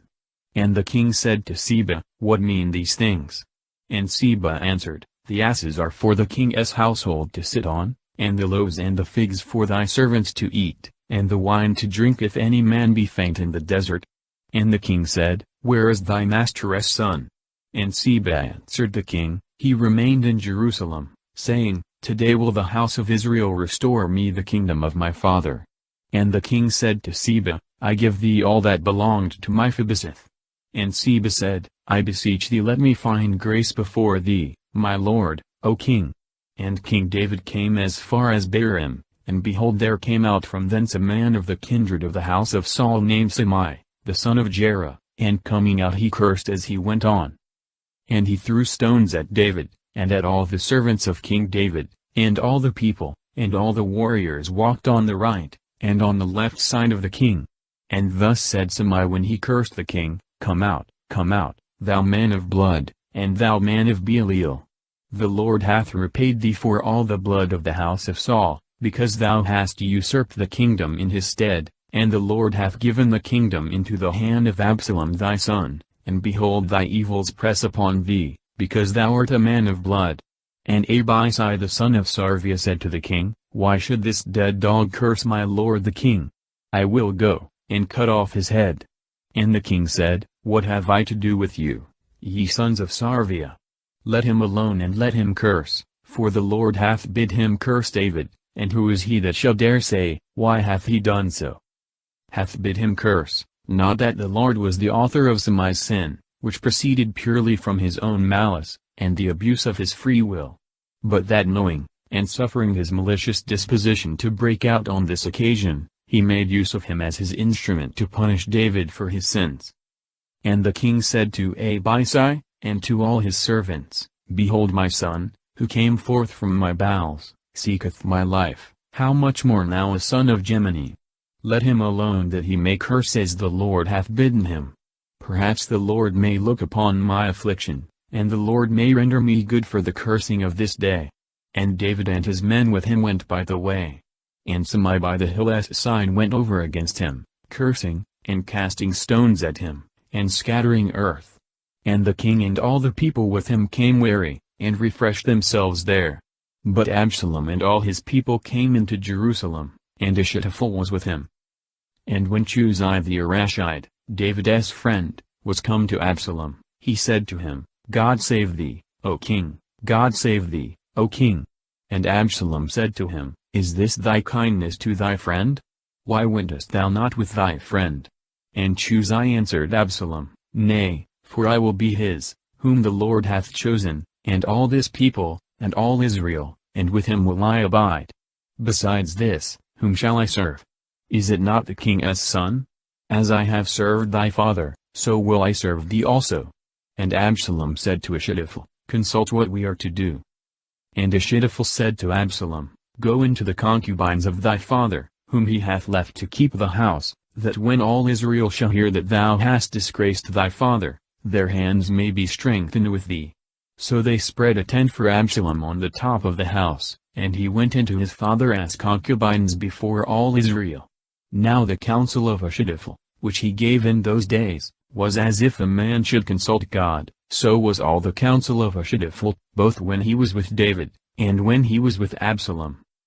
Their hands may be strengthened, the people might apprehend lest Absalom should be reconciled to his father, and therefore they followed him with some fear of being left in the lurch, till they saw such a crime committed as seemed to make a reconciliation impossible.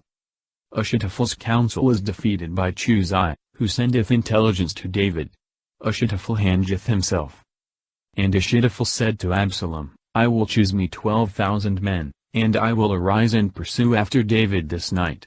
And coming upon him, for he is now weary, and weak-handed, I will defeat him, and when all the people is put to flight that is with him, I will kill the king who will be left alone.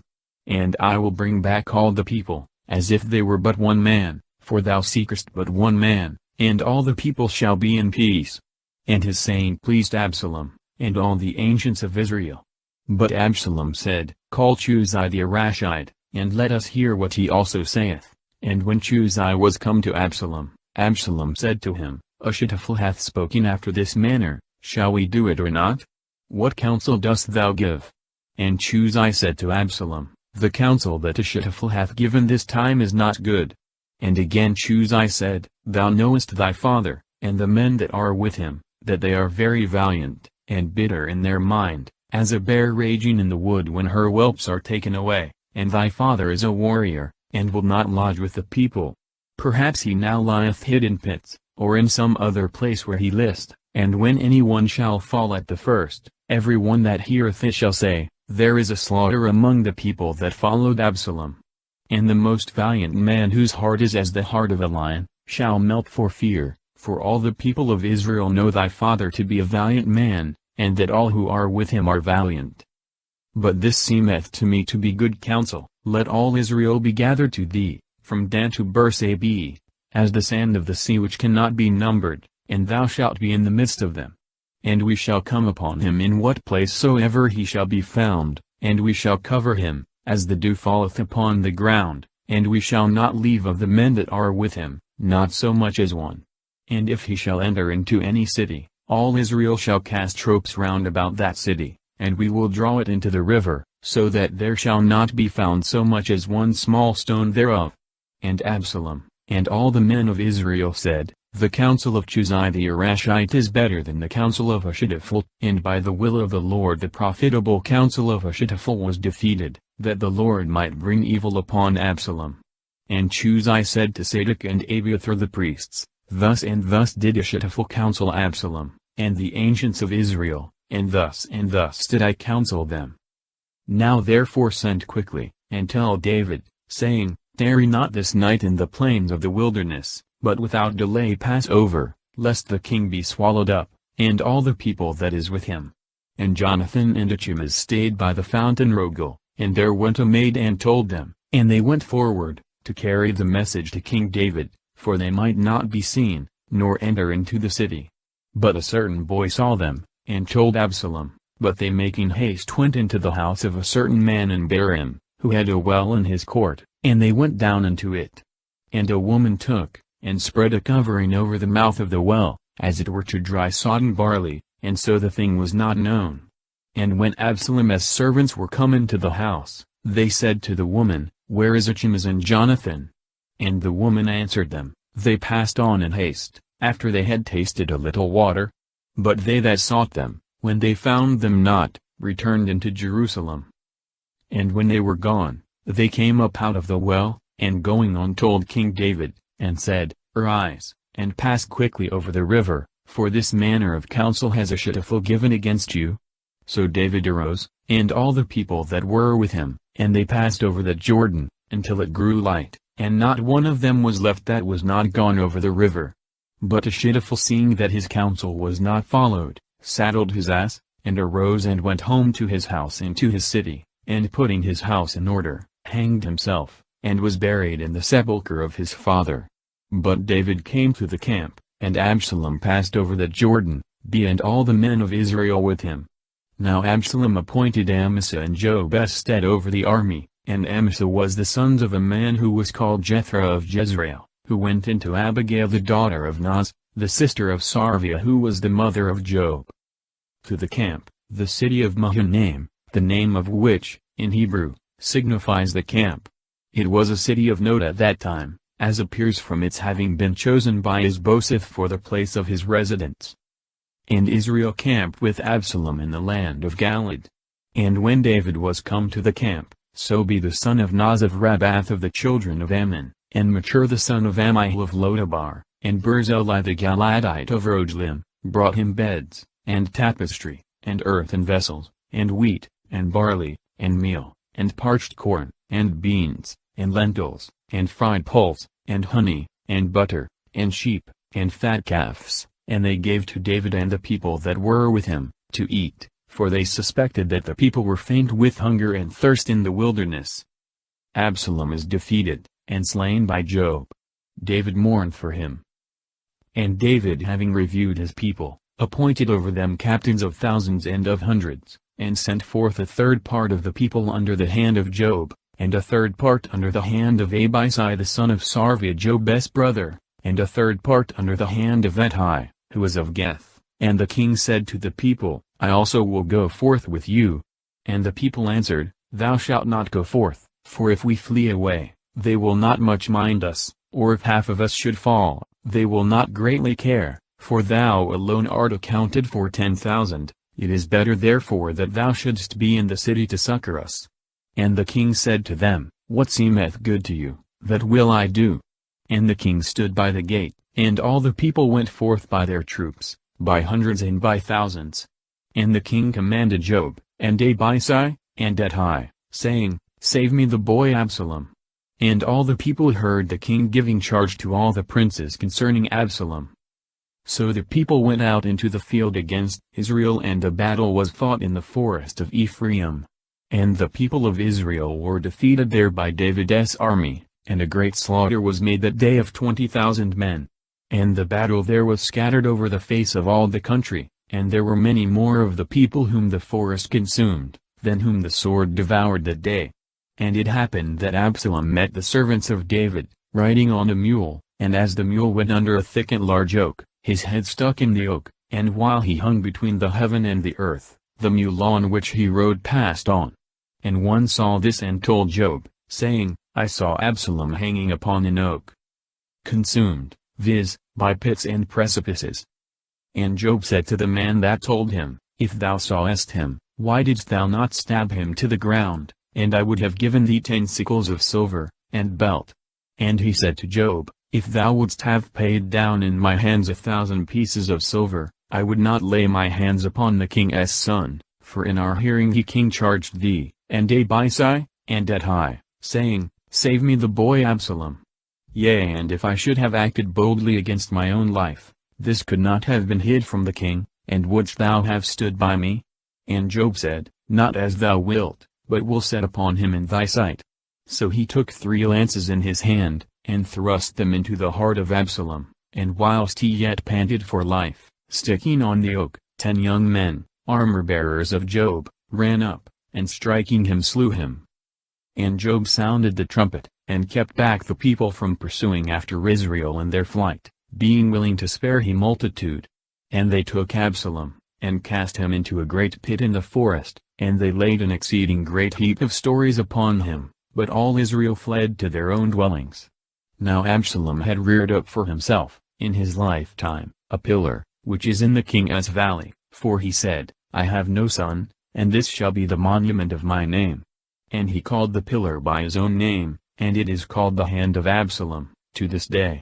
And Achimaaz the son of Zadok said, I will run and tell the king, that the Lord hath done judgment for him from the hand of his enemies.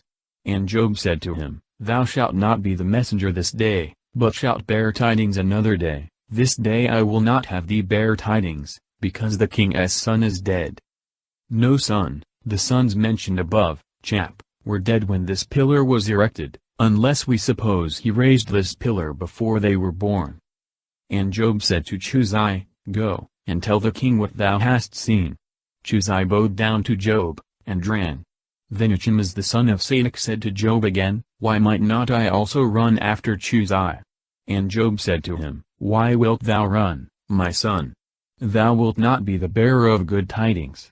He answered, But what if I run? And he said to him, Run. Then Achimaaz running by a nearer way passed Chuzai. And David sat between the 2 gates, and the watchman that was on the top of the gate upon the wall, lifting up his eyes, saw a man running alone. And crying out he told the king, and the king said, If he be alone, there are good tidings in his mouth. And as he was coming apace, and drawing nearer, the watchman saw another man running, and crying aloud from above, he said, I see another man running alone. And the king said, He also is a good messenger. And the watchman said, The running of the foremost seemeth to me like the running of Achimaaz the son of Sadoc. And the king said, He is a good man, and cometh with good news. And Achimaaz crying out, said to the king, God save thee, O king. And falling down before the king with his face to the ground, he said, Blessed be the Lord thy God, who hath shut up the men that have lifted up their hands against the Lord my king. And the king said, Is the young man Absalom safe? And Achimaaz said, I saw a great tumult, O king, when thy servant Job sent me thy servant, I know nothing else. And the king said to him, Pass, and stand here. And when he bade passed, and stood still, Chuzi appeared, and coming up he said, I bring good tidings, my lord, the king, for the Lord hath judged for thee this day from the hand of all that have risen up against thee. And the king said to Chuzi, Is the young man Absalom safe? And Chuzi answering him, said, Let the enemies of my lord, the king, and all that rise against him unto evil, be as the young man is. The king therefore being much moved, went up to the high chamber over the gate, and wept. And as he went he spoke in this manner, My son Absalom, Absalom my son, would to God that I might die for thee, Absalom my son Absalom. Would to God. David lamented the death of Absalom, because of the wretched state in which he died, and therefore would have been glad to have saved his life, even by dying for him. In which he was a figure of Christ weeping, praying and dying for his rebellious children, and even for them that crucified him. David, at the remonstrances of Job, ceaseth his mourning. He is invited back and met by Samai and Mephibosheth, a strife between the men of Judah and the men of Israel. And it was told Job, that the king wept and mourned for his son, and the victory that day was turned into mourning unto all the people, for the people heard say that day, The king grieveth for his son. And the people shunned the going into the city that day as a people would do that hath turned their backs, and fled away from the battle. And the king covered his head, and cried with a loud voice, O my son Absalom, O Absalom my son, O my son. Then Job going into the house to the king, said, Thou hast shamed this day the faces of all of thy servants, that have saved thy life, and the lives of thy sons, and of thy daughters, and the lives of thy wives, and the lives of thy concubines. Thou lovest them that hate thee, and thou hatest them that love thee, and thou hast shown this day that thou carest not for thy nobles, nor for thy servants, and I now plainly perceive that if Absalom had lived, and all we had been slain, then it would have pleased thee. Now therefore arise, and go out, and speak to the satisfaction of thy servants, for I swear to thee by the Lord, that if thou wilt not go forth, there will not tarry with thee so much as one this night, and that will be worse to thee, than all the evils that have befallen thee from thy youth until now. Then the king arose and sat in the gate, and it was told to all the people that the king sat in the gate, and all the people came before the king, but Israel fled to their own dwellings. And all the people were at strife in all the tribes of Israel, saying, The king delivered us out of the hand of our enemies, and he saved us out of the hand of the Philistines, and now he is fled out of the land for Absalom. But Absalom, whom we anointed over us, is dead in the battle. How long are you silent, and bring not back the king? And King David sent to Sadoc, and Abiathar the priests, saying, Speak to the ancients of Judah, saying, Why are you the last to bring the king back to his house? For the talk of all Israel was come to the king in his house, You are my brethren, you are my bone, and my flesh, why are you the last to bring back the king? And say ye to Amasa, Art not thou my bone, and my flesh? So do God to me and add more, if thou be not the chief captain of the army before me always in the place of Job. And be inclined the heart of all the men of Judah, as it were of one man, and they sent to the king, saying, Return thou, and all thy servants. And the king returned and came as far as the Jordan, and all Judah came as far as Galgal to meet the king, and to bring him over the Jordan. And Samai the son of Jareth the son of Gemini of Barim, made haste and went down with the men of Judah to meet King David, with 1,000 men of Benjamin, and Seba the servant of the house of Saul, and his 15 sons, and 20 servants were with him, and going over the Jordan, they passed the fords before the king, that they might help over the king's household, and do according to his commandment. And Samai the son of Jerah falling down before the king, when he was come over the Jordan, said to him, Impute not to me, my lord, the iniquity, nor remember the injuries of thy servant on the day that thou, my lord, the king, wentest out of Jerusalem, nor lay it up in thy heart, O king. For I thy servant acknowledge my sin, and therefore I am come this day the first of all the house of Joseph, and am come down to meet my lord the king. But Abisai the son of Sarvia answering, said, Shall Samai for these words not be put to death, because he cursed the Lord's anointed? And David said, What have I to do with you, ye sons of Sarvia? Why are you a Satan this day to me? Shall there any man be killed this day in Israel? Do not I know that this day I am made king over Israel? And the king said to Samai, Thou shalt not die. And he swore unto him. And Mephibosheth the son of Saul came down to meet the king, and he had neither washed his feet, nor trimmed his beard, nor washed his garments from the day that the king went out, until the day of his return in peace. And when he met the king at Jerusalem, the king said to him, Why camest thou not with me, Mephibosheth? And he answering, said, My lord, O king, my servant despised me, for I thy servant spoke to him to saddle me an ass, that I might get on and go with the king, for I thy servant am lame. Moreover he hath also accused me thy servant to thee, my lord the king, but thou my lord the king art as an angel of God, do what pleaseth thee. For all of my father's house were no better than worthy of death before my lord the king, and thou hast set me thy servant among the guests of thy table. What just complaint therefore have I? Or what right to cry any more to the king? Then the king said to him, Why speakest thou any more? What I have said is determined, thou and Seba divide the possessions. And Mephibosheth answered the king, Yea, let him take all, forasmuch as my lord the king is returned peaceably into his house. Barzillai also the Galadite coming down from Rogelim, brought the king over the Jordan, being ready also to wait on him beyond the river. Now Barzillai the Galadite was of a great age, that is to say, 80 years old, and he provided the king with sustenance when he abode in the camp, for he was a man exceeding rich. And the king said to Barzillai, Come with me that thou mayest rest secure with me in Jerusalem. And Barzillai said to the king, How many are the days of the years of my life, that I should go up with the king to Jerusalem? I am this day 80 years old. Are my senses quick to discern sweet and bitter? Or can meat or drink delight thy servant? Or can I hear any more the voice of singing men and singing women? Why should thy servant be a burden to my lord, the king? I thy servant will go on a little way from the Jordan with thee, I need not this recompense. But I beseech thee let thy servant return, and die in my own city, and be buried by the sepulchre of my father, and of my mother. But there is thy servant Chanam, let him go with thee, my lord, the king, and do to him whatsoever seemeth good to thee. Then the king said to him, Let Chanam go over with me, and I will do for him whatsoever shall please thee, and all that thou shalt ask of me, thou shalt obtain. And when all the people and the king had passed over the Jordan, the king kissed Barzillai, and blessed him, and he returned to his own place. So the king went on to Galgal, and Chanam with him. Now all the people of Judah had brought the king over, and only half of the people of Israel were there.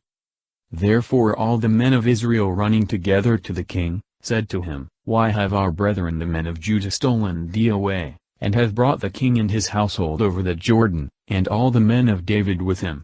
And all the men of Judah answered the men of Israel, Because the king is nearer to me, why art thou angry for this matter? Have we eaten anything of the king's, or have any gifts been given us? And the men of Israel answered the men of Judah, and said, I have 10 parts in the king more than thou, and David belongeth to me more than to thee. Why hast thou done me a wrong, and why was it not told me first, that I might bring back my king? And the men of Judah answered more harshly than the men of Israel. Seba's rebellion. Amasa is slain by Job. Abela is besieged. But upon the citizens casting over the wall the head of Seba, Job departeth with all his army. And there happened to be there a man of Belial, whose name was Seba, the son of Bachri, a man of Gemini, and he sounded the trumpet, and said, We have no part in David, nor inheritance in the son of Ai. Return to thy dwellings, O Israel. And all Israel departed from David, and followed Seba the son of Bachri, but the men of Judah stuck to their king from the Jordan unto Jerusalem. And when the king was come into his house at Jerusalem, he took the 10 women his concubines, whom he had left to keep the house, and put them in ward, allowing them provisions, and he went not in unto them, but they were shut up unto the day of their death living in widowhood. And the king said to Amasa, Assemble to me all the men of Judah against the 3rd day, and be thou here present. So Amasa went to assemble the men of Judah, but he tarried beyond the set time which the king had appointed him. And David said to Abishai, Now will Seba the son of Bachri do us more harm than did Absalom. Take thou therefore the servants of thy Lord, and pursue after him, lest he find fenced cities, and escape us. So Job's men went out with him, and the Serathi and the Phelethi, and all the valiant men went out of Jerusalem to pursue after Seba the son of Bachri. And when they were at the great stone which is in Gabaon, Amasa coming met them. And Job had on a close coat of equal length with his habit, and over it was girded with a sword hanging down to his flank, in a scabbard, made in such manner as to come out with the least motion and strike. And Job said to Amasa, God save thee, my brother. And he took Amasa by the chin with his right hand to kiss him. But Amasa did not take notice of the sword, which Job had, and he struck him in the side, and shed out his bowels to the ground, and gave him not a second wound, and he died. And Job, and Abishai his brother pursued after Seba the son of Bachri. In the meantime some men of Job's company stopping at the dead body of Amasa, said, Behold, he that would have been in Job's stead the companion of David. And Amasa imbrued with blood, lay in the midst of the way. A certain man saw this, that all the people stood still to look upon him, so he removed Amasa out of the highway into the field, and covered him with a garment, that they who passed might not stop on his account.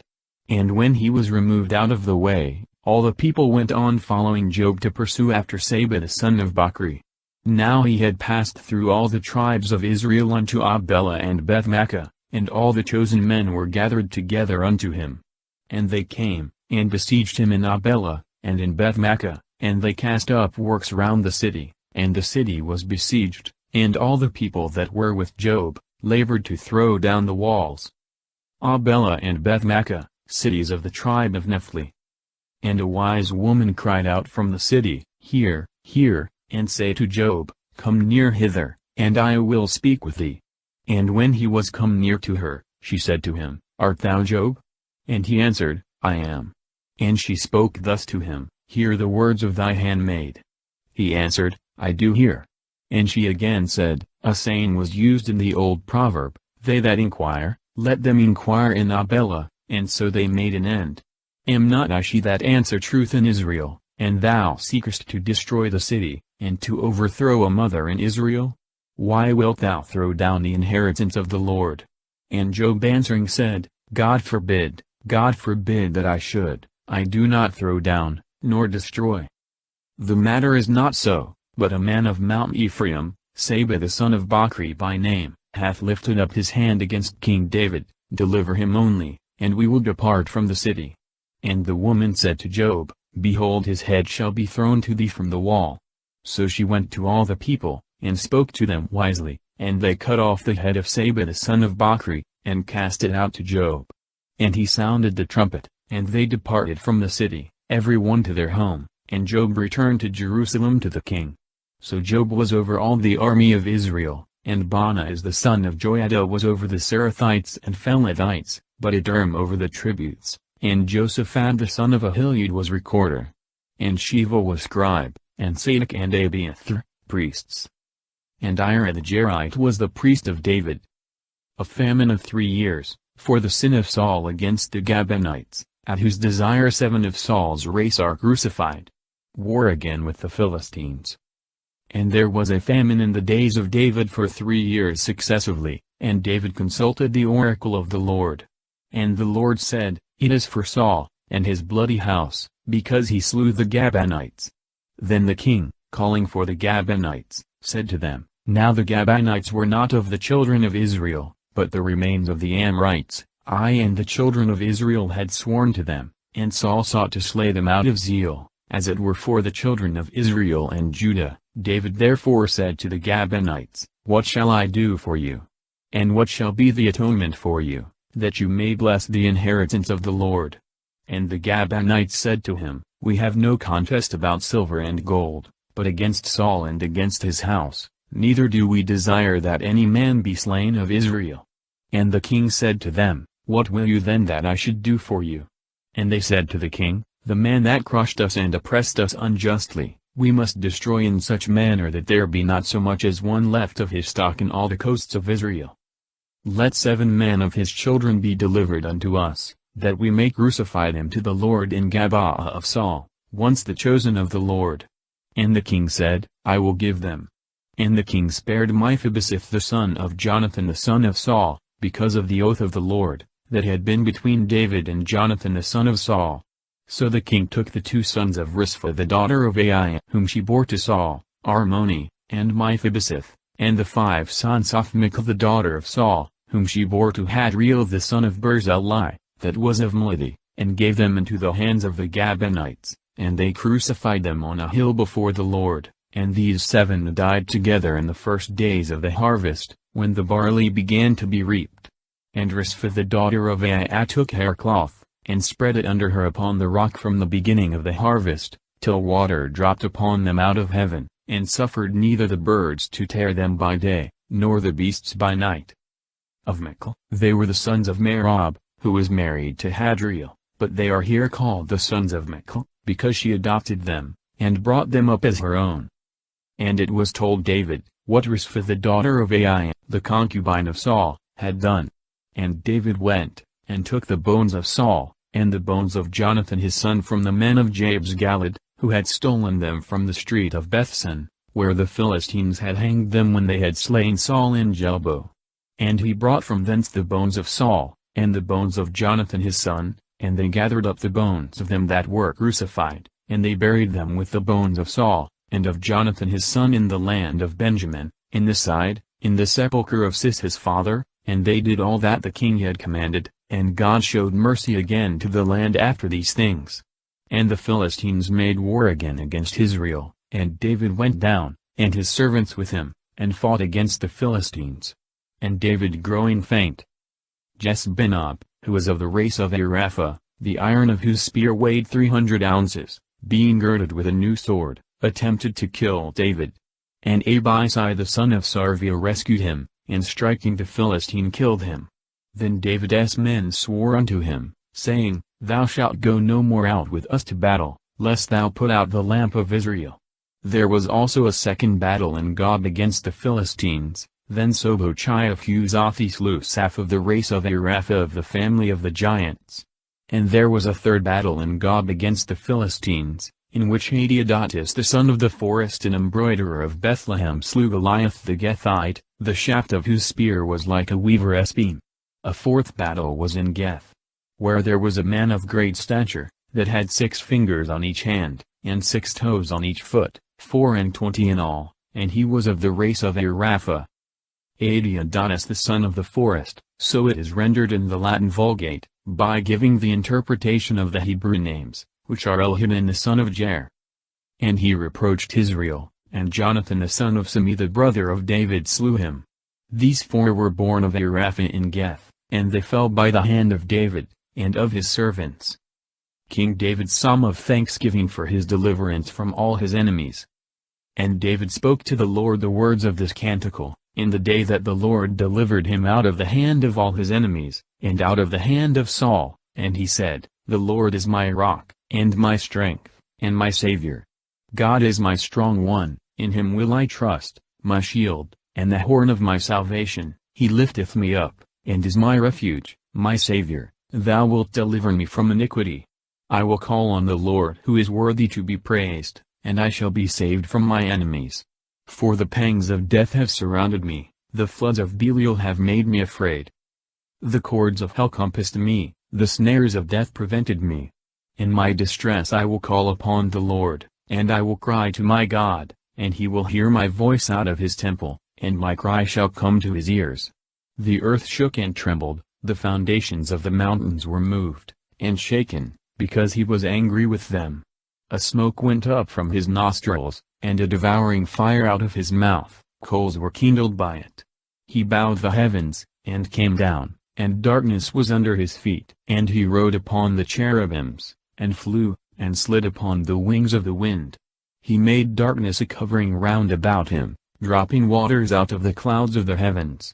By the brightness before him, the coals of fire were kindled. The Lord shall thunder from heaven, and the Most High shall give forth his voice. He shot arrows and scattered them, lightning, and consumed them. And the overflowings of the sea appeared, and the foundations of the world were laid open at the rebuke of the Lord, at the blast of the spirit of his wrath. He sent from on high, and took me, and drew me out of many waters. He delivered me from my most mighty enemy, and from them that hated me, for they were too strong for me. He prevented me in the day of my affliction, and the Lord became my stay. And he brought me forth into a large place, he delivered me, because I pleased him. The Lord will reward me according to my justice, and according to the cleanness of my hands he will render to me. Because I have kept the ways of the Lord, and have not wickedly departed from my God. For all his judgments are in my sight, and his precepts I have not removed from me. And I shall be perfect with him, and shall keep myself from my iniquity. And the Lord will recompense me according to my justice, and according to the cleanness of my hands in the sight of his eyes. With the Holy One thou wilt be holy, and with the valiant perfect. With the elect thou wilt be elect, and with the perverse thou wilt be perverted.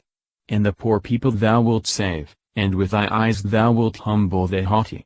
For thou art my lamp, O Lord, and thou, O Lord, wilt enlighten my darkness.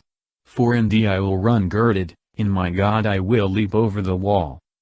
God, his way is immaculate, the word of the Lord is tried by fire, he is the shield of all that trust in him. Who is God but the Lord, and who is strong but our God? God who hath girded me with strength, and made my way perfect, making my feet like the feet of harts, and setting me upon my high places. He teacheth my bands to war, and maketh my arms like a bow of brass. Thou hast given me the shield of my salvation, and thy mildness hath multiplied me. Thou shalt enlarge my steps under me, and my ankles shall not fail. I will pursue after my enemies, and crush them, and will not return again till I consume them. I will consume them and break them in pieces, so that they shall not rise, they shall fall under my feet.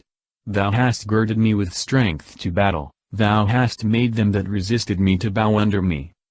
My enemies thou hast made to turn their back to me, them that hated me, and I shall destroy them. They shall cry, and there shall be none to save, to the Lord, and he shall not hear them.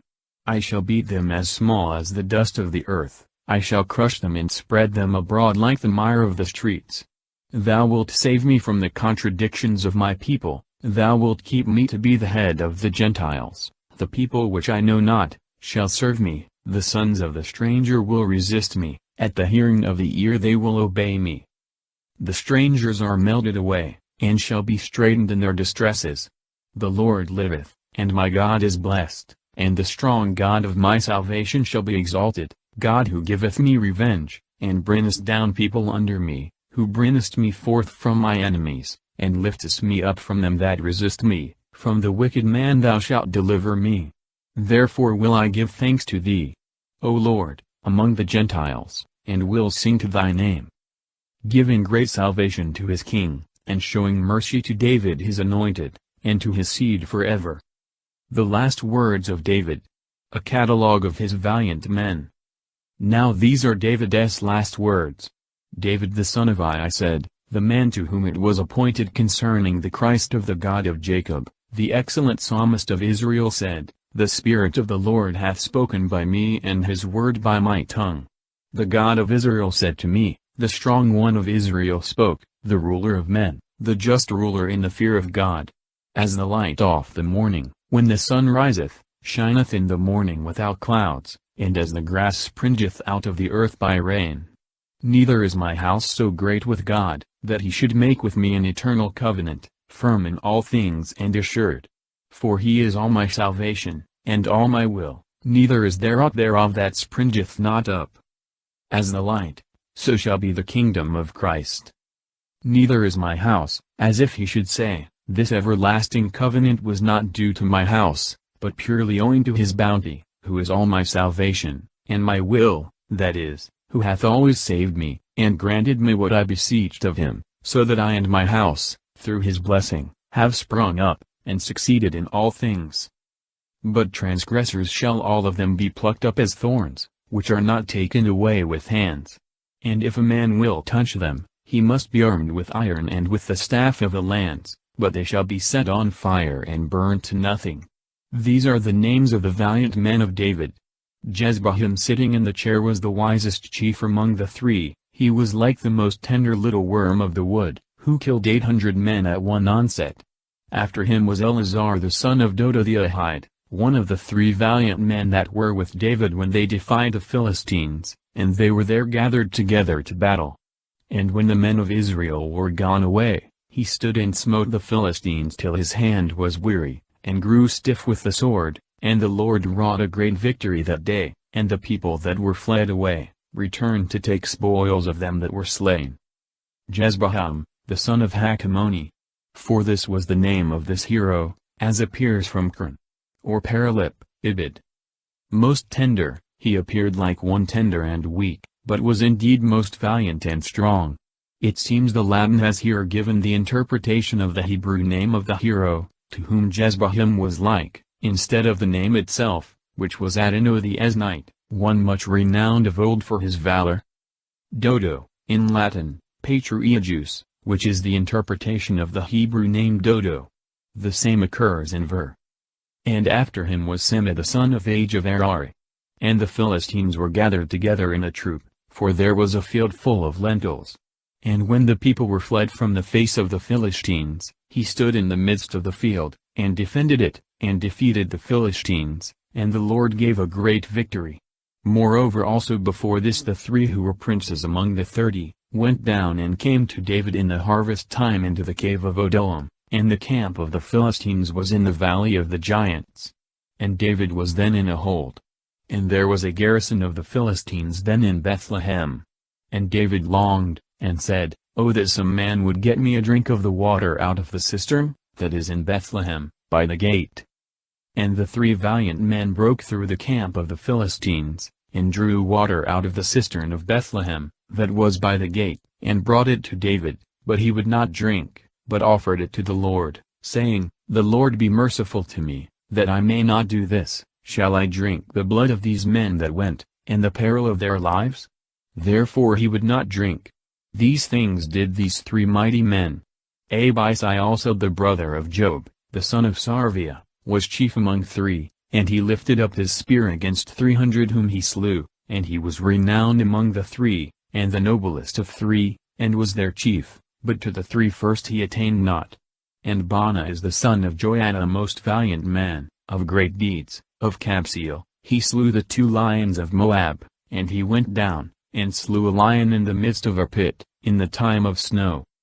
He also slew an Egyptian, a man worthy to be a sight, having a spear in his hand, but he went down to him with a rod, and forced the spear out of the hand of the Egyptian, and slew him with his own spear. These things did Baana as the son of Joiada. And he was renowned among the three valiant men, who were the most honorable among the 30. But he attained riot to the first three, and David made him of his privy council.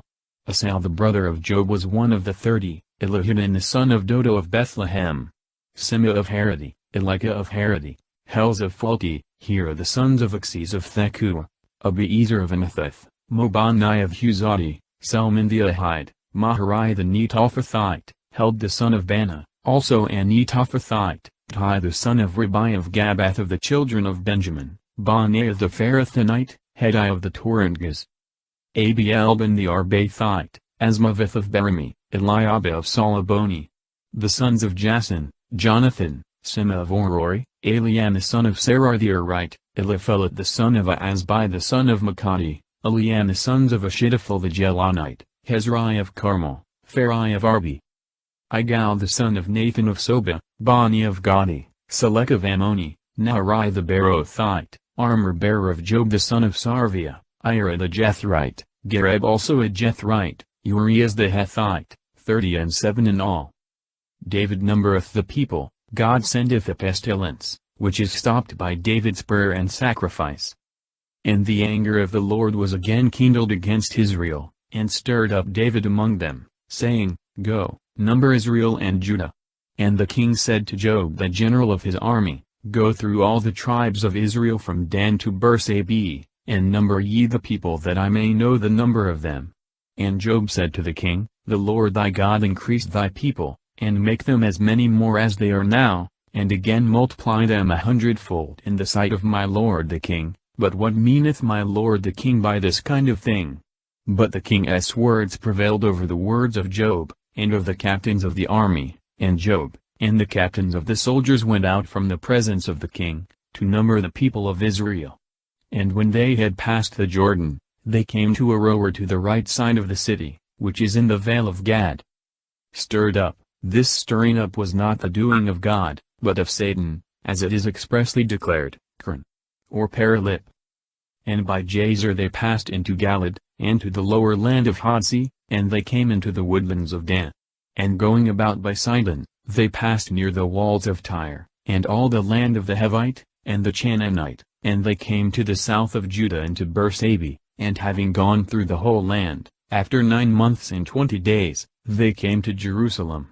And Job gave up the sum of the number of the people to the king. And there were found of Israel 800,000 valiant men that drew the sword, and of Judah 500,000 fighting men. But David's heart struck him, after the people were numbered, and David said to the Lord, I have sinned very much in what I have done, but I pray thee, O Lord, to take away the iniquity of thy servant, because I have done exceeding foolishly. David's heart struck him, after the people were numbered. That is, he was touched with a great remorse for the vanity and pride which had put him upon numbering the people. And David arose in the morning, and the word of the Lord came to Gad the prophet and the seer of David, saying, Go, and say to David, Thus saith the Lord, I give thee thy choice of 3 things, choose one of them which thou wilt, that I may do it to thee.